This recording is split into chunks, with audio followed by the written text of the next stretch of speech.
Let's make a venison stew. Hunting season is almost upon us, so I need to use some of last year's stew meat to make room in the freezer. I have 3 pounds here that I'm drying off with a paper towel. I'm going to toss with a 1/4 cup of flour, season with 2 teaspoons of salt and as much cracked pepper as your little heart desires. We're going to give that all the flour, salt, and pepper a thorough toss until everything is pretty evenly coated. Switching focus to our veg for a minute, I'm just going to start with the onions and garlic because they are going to slow braise with the stew meat initially. I like a really rustic rough chop with my veg, particularly in stew, so I am just cutting these into very, non-perfect, I would say 1/2-inch slices. My garlic, I'm going to use I like mine kind of garlicky. I'm going to use 8 cloves of garlic. Some of these are kind of small, some of them are large, but we're going to leave them whole. We got the rest of our ingredients together as well. I'm going to brown the meat in 3 batches, so 1 pound at a time, and for every pound I use 1 tablespoon of neutral oil. Do not crowd your pot. If you do, it's going to steam rather than get a nice crust like so. So just kind of take your time with this part here. It is well worth it. Once everything is browned, remove, put it onto a plate, and move on to your other batches of meat. Once all the meat is browned, you can see we have a nice crust on the bottom. That is flavor. We are going to add in our onions and garlic. Just give those a little zhuzh around the pan, and we're just going to sweat those out till they start to turn slightly translucent.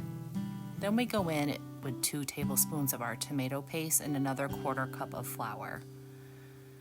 We are going to mix that all together thoroughly, coat everything up, and we're going to cook out that raw flour flavor as well as the tomato paste. Back in with our browned stew meat. Again, mix everything thorough.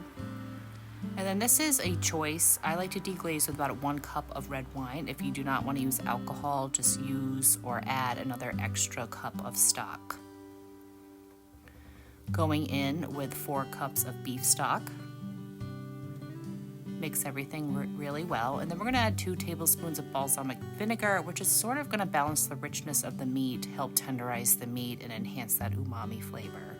In with a sprig of thyme, 2 bay leaves, and into the oven we go, 325 degrees for 2 hours. During the last 15 minutes of the initial cook, I prepared my other vegetable. Potatoes I just halved or quartered. These are kind of like new baby size potatoes. I peeled some of our own carrots, pulled fresh last night. Rough chop, again, rustic chop with these guys, 1/2-inch pieces. Not perfect today. Now, once the 2 hours up, the first 2 hours, we're going to see how we're doing. We are looking and smelling fabulous already. We're just going to throw our potatoes and carrots right in there, right into the hot tub. Give it all a nice mix.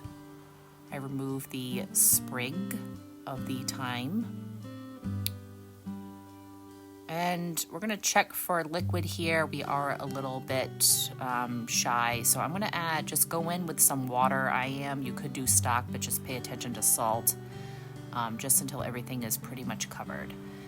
Put the lid back on, back into the oven, and I found that it needed another 1.5 hours, but check after an hour.